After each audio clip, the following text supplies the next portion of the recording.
30 अप्रैल को टेकामेटा और काकुर के जंगलों में पुलिस ने 10 माओवादियों को मार गिराने का दावा किया था और इस दावे के बाद जो है टेकामेटा गांव के आदिवासी एकजुट हुए और 1 मई को सरकार के खिलाफ मोर्चा खोलते हुए मीडिया को यह जानकारी दी कि जो लोग मार दिए गए वे आदिवासी थे, 4 लोग, और 6 लोग माओवादी थे।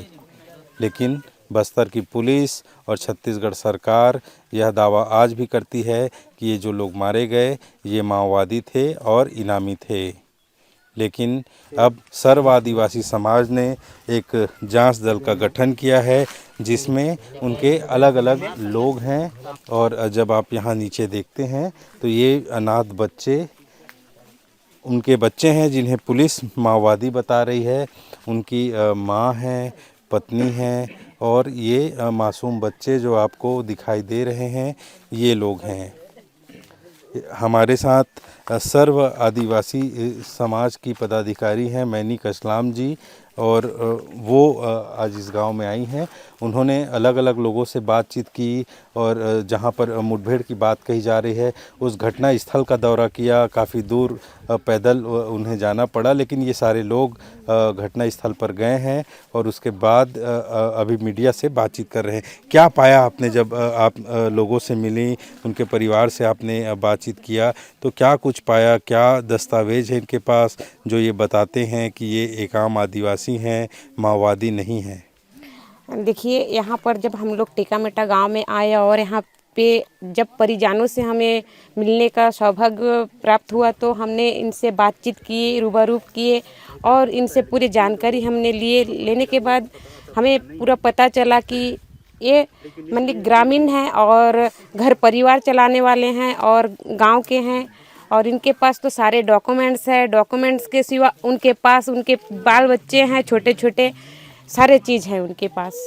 तो हमें बस यही है कि मुठभेड़ के नाम से हम आदिवासी को ही शासन मारते हैं तो हमें दिल अखरता है और दुख है कि जब भी मुठभेड़ होता है तब शासन नक्सलियों के नाम से हमें आदिवासी को नक्सली साबित करते हैं। आप इस संवेदनशील इलाके के में रहती हैं, आप सरपंच भी हैं। आपने कभी ऐसा किसी गांव में सुना, देखा या पाया कि किसी माओवादी का राशन कार्ड है, आधार कार्ड है, वो सरकारी योजनाओं का लाभ लेता है और उसके बच्चे हैं, परिवार हैं, गांव में घर है, बस्ती में? ऐसा कभी आपने देखा है? हमने कभी देखा नहीं, ना कभी सुना नहीं कि किसी नक्सलवादियों का आधार कार्ड हो, चाहे राशन कार्ड है या तो किसी के बाल बच्चे हैं, ऐसा हमने किसी से सुना नहीं है और देखा नहीं है आज तक के। सरकार का जो दावा है, बस्तर पुलिस ये दावा कर रही है कि जो 10 लोग मारे गए वे सभी माओवादी थे, लेकिन आप लोग कह रहे हैं कि जो 6 लोग थे वो तो माओवादी थे मगर जो 4 लोग हैं वो आदिवासी हैं। अब सरकार मानने को तैयार नहीं है, पुलिस मानने को तैयार नहीं है, ऐसे में आप लोगों के पास क्या रास्ता बचता है? जो एक अघोषित युद्ध छिड़ा हुआ है, जगह जगह मुठभेड़ की घटनाएं हो रही हैं, हाँ, तो ये इस पे कैसे कैसे आदिवासी समाज अपने आप को सुरक्षित पाता है, कैसे अपनी रक्षा करेगा इस माहौल में?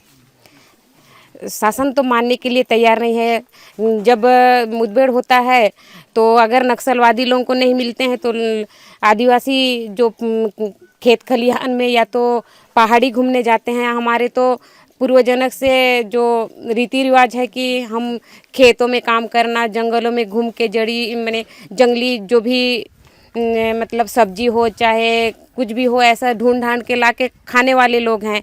ऐसे अगर जंगल में गश्त के दौरान मिलते हैं तो फर्जी मुठभेड़ में मारते हैं और नक्सली घोषित कर देते हैं। हम जब इंसाफ के लिए जाते हैं तो नक्सली बताते हैं, तो हम जाए तो जाए कहाँ? क्या आपको ऐसा लगता है कि बस्तर के ये जो घने जंगल हैं, इस जंगल में आदिवासी भी रहते हैं, माओवादी भी रहते हैं और इन दोनों के बीच एक बारीक सा अंतर है जिसको ये सरकार और जो सुरक्षा बलों के जवान हैं ये समझ नहीं पा रहे हैं, ऐसा महसूस होता है आपको? देखिए माओवादी कहाँ रहते हैं हमें उसका हम नहीं बता पाएंगे, लेकिन जो हमारे जो आदिवासी नहीं, हैं, लेकिन जो मुठभेड़ की घटनाएं होती हैं वो जंगलों में होती हैं, वो शहर में नहीं होती। जंगलों के बीच मुठभेड़ की घटनाएं होती हैं, चाहे वो सुकमा जिले का जंगल हो, दंतेवाड़ा, बीजापुर, कांकेर, नारायणपुर, ये जंगलों में ही। और इन्हीं घने जंगलों के बीच में आदिवासियों के गांव हैं, चाहे वो टेकामेटा हो या कोडूर हो या और कोई गांव को ले लें आप, हाँ, या बीना गुंडा जैसे गांव को ले लें, तो ये गांव घने जंगलों के बीच में बसे हैं। और इन्हीं जंगलों के बीच में ये आदिवासी रहते हैं। और इसके अलावा जो आदिवासियों का जीवन है ये जंगल से मिलने वाले वनोपज पर ये निर्भर है ना। ये चाहे महुआ हो, तेंदुपत्ता हो। तो आदिवासी जब जंगल जाता है और नक्सलियों की तलाश में फोर्स जाती है, तो पुलिस वाले क्या ये पहचान नहीं कर पाते हैं कि ये माओवादी है और ये आम आदिवासी है जो जंगल अपने काम से आया हुआ है। क्या ये भ्रम में है, ये समझ नहीं पा रहे हैं कि क्या हो रहा है। जिस तरीके की घटनाएं हो रही हैं, इस वजह से आदिवासी शिकार हो रहे हैं इन घटनाओं के, जिसमें मारे जा रहे हैं या फिर जेल जाने की घटनाएं हैं झूठे मामलों में। हाँ बिल्कुल, जो आदिवासियों का गांव है, जो बस्तर से लेकर बस्तर में सातों जिला में माने दूर दराज तक के जो गांव हैं उसमें आदिवासी लोग रहते हैं। और नक्सली बोले तो जंगलों में ही रहते हैं। जब गश्त निकालते हैं, पुलिस फोर्स हो चाहे डीआरजी जवान हो, तो कहीं ना कहीं हमारे आदिवासी भी जंगलों में घूमते फिरते मिलते हैं। तो कहीं ना कहीं उनको भी समझना चाहिए, सोचना चाहिए कि नक्सलवादी रहते कैसे हैं और हमारे आम जनता आदिवासी कैसे रहते हैं।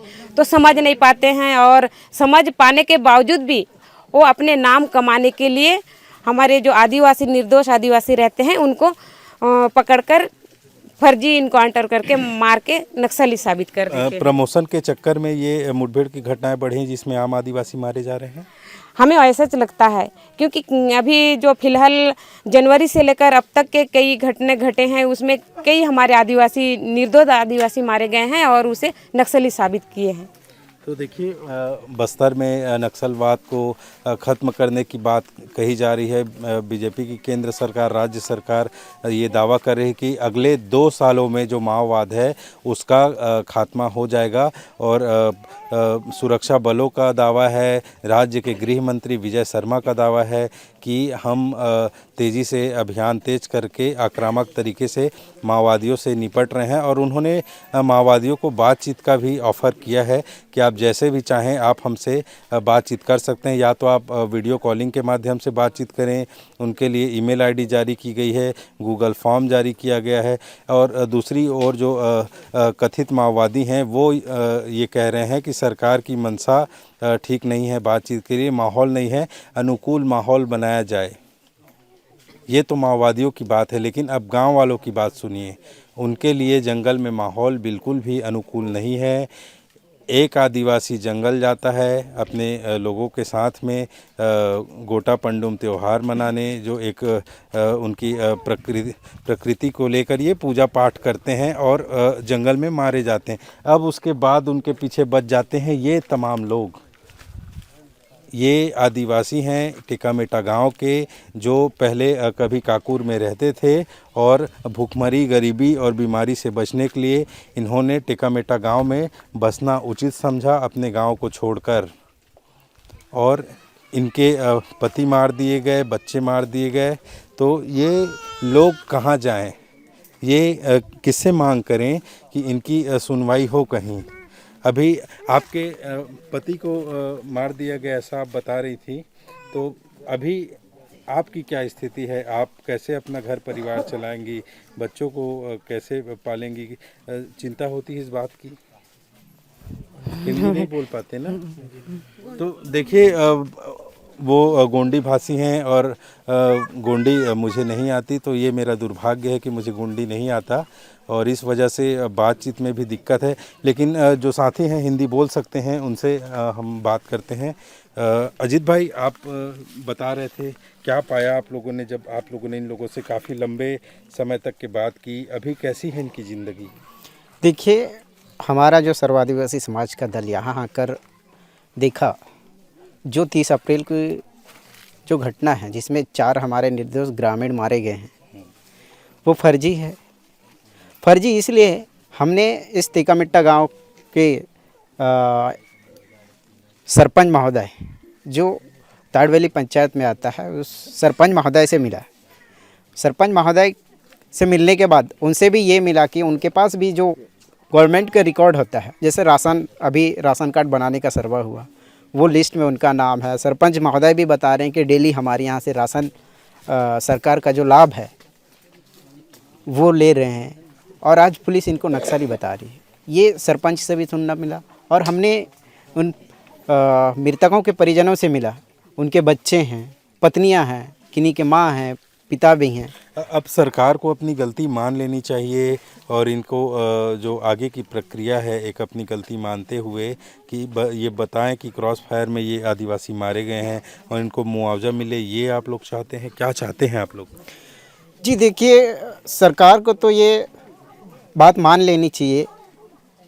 उनके बाल बच्चे जब सामने मीडिया के सामने है या कोई जांच दल पहुंच के सरकार को पूरा रिकॉर्ड दे रही है, तो इससे साबित होता है कि वो आम ग्रामीण हैं, गांव के रहने वाले हैं। तो सरकार को समझ आनी चाहिए।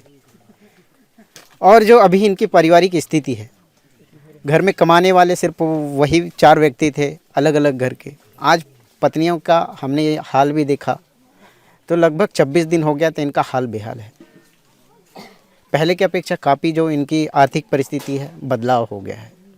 तो देखिए, गरीबी रेखा के नीचे जीवन यापन करने वाले ये गरीब आदिवासी एक अघोषित युद्ध में फंस गए हैं। एक तरफ माओवादी हैं तो दूसरी ओर पुलिस के जवान हैं और इन्हें जंगल में ही रहना है। ये अपना घर छोड़ के बड़े शहरों में बस नहीं सकते और इनको एक दोनों ओर से जो खतरा है जिससे ये पीस रहे हैं, ये आदिवासी चाहते हैं कि इनकी रक्षा हो और इन्हें बेवजह निशाना दोनों पक्षों से ना बनाया जाए।